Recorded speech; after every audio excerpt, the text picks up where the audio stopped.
had double-doubles, and Paul George and Kelly Oubre were also in double figs. For the Magic, Desmond Bane also had 34, but it just wasn't enough for Orlando. All right, thanks tonight. Channing, we want Boston, and 31 points from you to put up this performance and help this group stamp this ticket back to the playoffs after all you've been through this year. What does it mean to you? Man, it means the world. It means the world. I mean, this group has been extremely resilient, and like the way that we fight, the way that we claw, I'm just so proud of us, man. We done been through everything. Oh, I got some bling.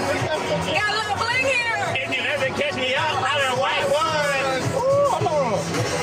The NBA on Prime. Playmaker change. That's yours. That's all you. First play. First play. Let me see where the NBA go. Oh, boom. Okay. Spin. What we do? We work on that? Low. That's all of your 31 tonight. Nice. Love it, man. Shout out to Amazon. Congratulations. Great performance. Thank you, Tyrese. Back to you guys. Incredible. Love that post-game moment. A little, we're kind of split here. I do like the chain. Is there one chain? Chris is not like it. I love the chain. Yeah. You know, I work at Amazon. That's true. There's this video of Michael Jackson, and they ask him if he likes to tour.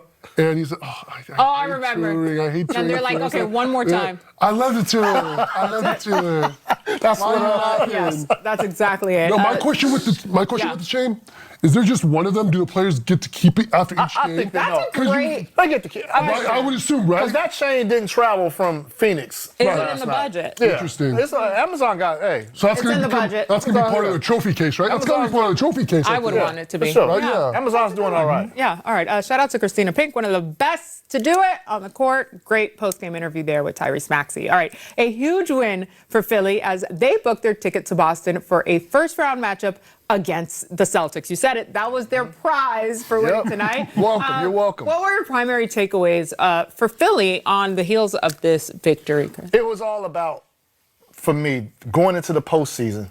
Could Paul George, Joel Embiid, could they go into the postseason healthy? Right? If they go into the postseason healthy, even though they don't have a lot of games under their belt in the regular season, I felt like they will have a fighting chance. Joel Embiid, again, we'll know when he's going to be back, maybe later in the first round, or maybe if they can advance to the second round. But the problem I have with this is it's the Boston Celtics. I was like, you are stressed. No, it's the ball. So check this out. You don't play with the basketball guys. But say if the Philly lost today, right? They will still have home court advantage to face the Charlotte Hornets on Friday. And the winner of that game will face Detroit in the first round.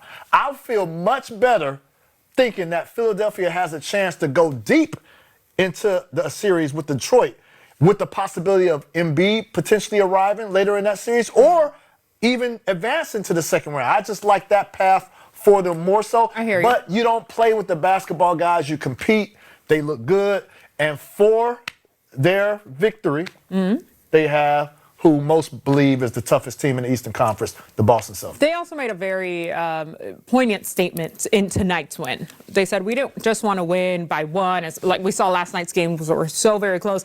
And the Magic did keep it close for much of this one, but at the end, the 76ers said, no. This is our game. We're not dropping this. How impressive of a win was it for this squad, specifically in the absence of the big man of Joel Embiid? Yeah, you guys keep mentioning Joel Embiid isn't there. That's been a huge asterisk for them. It's kind of been their engine the past few playoff series that Philadelphia has been in. I think what the team did a great job tonight. They shut down the two best players on Orlando. Paolo Banchero, I think he had under 20 points, and Franz's game was even quieter. And 18 points. Yeah, when you do that in a playoff environment, we're able to shut off the two best players of a team. That's going to give you a good chance to win the game. Robin, I don't mean to keep harping on this, but I have to. But you do. I have to. But you will. Paolo Banchero. We talk about how big. Paolo Banchero is a physical specimen. He is legitimately 6'10", and there is nobody that matches his physical physique. The only person probably Zion Williamson. Tonight, 7 of 22 from the field, 0 of 5 from 3. My problem with him all season has been that he doesn't assert himself. He doesn't impose his will and get easy baskets in the paint. He settles too much for outside jump shots. I believe he wants to be out on the perimeter dancing with the ball and doing. I think he needs to understand and utilize his physical tools to maximize his skill set. It shouldn't be a game, too many games where he's 7 of 22, like he's a 6-foot point guard. He needs to get down there and get dirty and get some easy baskets because this team is not going to go far if he's putting up numbers like this. Especially now in the postseason. No, not at all. And that, like you said, that versatility should be a boon for him. It should be, because he should have situations where, okay, I have used my boot strength, I've used my size to bully my way into a bunch of baskets, bunch of free throws. Now they're going to try to stick somebody bigger on me, and that's when I'm going to start dancing on people at the three-point line, at the high post. That's when you use it. That should be the natural progression of events, yes. I agree 100%. But all in all, oh, look, we got a podium. Here's Coach Nick Nurse. I know. Get ready, Coach. Hydrate. What does that mean within the context of the game, and what does it mean to see Maxey kind of take things on his shoulders like that? Yeah, I think he's been doing a bit of that lately as far as, understanding we need kind of his greatness at the right time. It was not as meaningful game the other night, but we looked really bad in the first half as a team, and he just came out and just decided to spark the team, and then everybody kind of got in the flow. So it's kind of the same. I thought he wasn't easy. They were putting a lot of people in his way, so I thought he was really patient with when he decided to get downhill and the decisions he made late. It was like wire to wire, really important for you guys as a defensive rebounder, and then made some big defensive plays late, had that tough finish in the last couple of minutes. I guess just what stands out to you about his performance, and particularly for someone who, this is his first time in an NBA postseason environment? Yeah, I thought for him, he made some little bit more off the script decisions tonight with the ball, but it didn't matter the rest of the game, right? He was flying in for rebounds. He was guarding really hard. And I think that's a good one to get under his belt from an offensive standpoint. He's still, that's the thing about him. He's going to impact the game, even maybe when he's not playing the greatest offense in the world, but he still impacted the game in a big way. Morale today. You went with Drum a lot today. What made that matchup so good? What did you do? Yeah, I mean, first of all, I thought, kind of my same thing is we're going to play both those guys, and I thought Drum was really outstanding in the first half, and I thought Bona really sparked us in the third. He got into the game and looked like Bona that we know. I think he had 3 blocks in a pretty short span.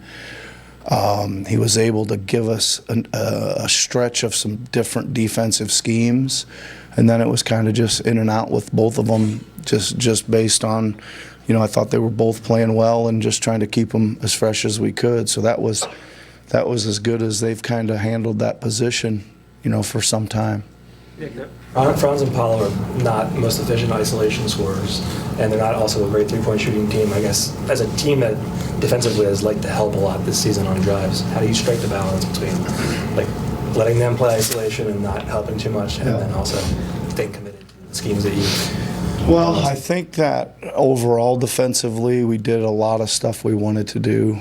Right, I think there was one little stretch there in the game where there was about 3 straight blow-bys right down the lane for layups. Right, and other than that, I think we were keeping the ball in front. We were showing enough next man over presence, and I think we did just enough as far as making them kick it out and shoot a number of threes, and good night from that as far as them not going in. What does it mean to you out of round 1? I guess is what's kind of your initial thoughts on just Boston as an opponent right now. Initial thoughts on round 1. I mean, listen, they're playing great. They've played really great all season. They got a bunch of guys that have been together. I mean, a core group of guys that have been together for a long time through a lot of winning and a lot of deep runs. Tremendous challenge for us.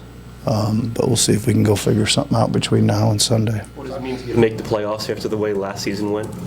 Yeah, it's good. I think, like I told the guys, I'm proud of them. There's many times this year I've told them I'm proud of them for kind of continuing to pick themselves up and keep playing, right? And this was another example tonight with some stakes and some pressure. But I think, again, we played extremely hard. I thought we made a lot of winning plays. And of course, to get in the playoffs, it's kind of go back to the opening press conference of the year. I said we got a really, really big hole to dig out of, and we want to get in the tournament somehow. It wasn't pretty. It wasn't easy and wasn't pretty, but we're here now, and now we got to see what we can do with it. And to follow up on Boston, the fans were chanting near the end, we won Boston. You know that there's a storied history between flip the script, turn it around. First of all, it'll be a great atmosphere in both arenas. I think that's always a blast. When you got two arenas that are electric with energy and playoff time, you gotta really look forward and enjoy that. Yeah, and we'll do our best. Make it seem like Paul early on.